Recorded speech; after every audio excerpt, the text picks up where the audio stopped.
có gì ăn đấy chú nhá. rau đào sơ tàu. Cái này lâu lắm rồi á.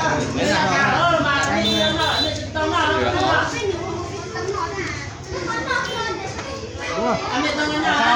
Tại sao mới tao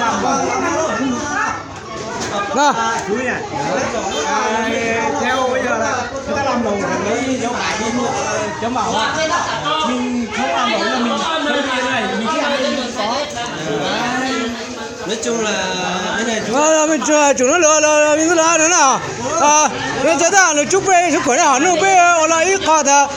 Là xưa lão già cơn co cũng có cả bác hẹp và chủ thôn. Chúng ta đến tham dự thì cũng chả có gì đâu, thì cũng xin chúc sức khỏe của mọi người ta.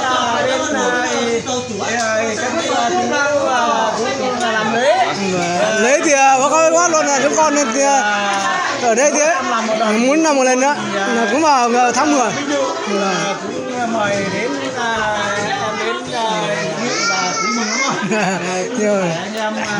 đến đấy tham dự để chúc mừng sức khỏe nhá. Hồ nhá.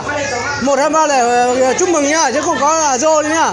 1, 2, 3 chúc mừng.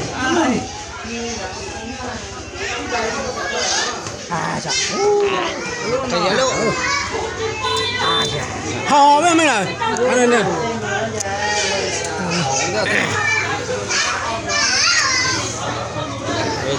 Nhiều lên. Nhiều lên. Nhiều lên.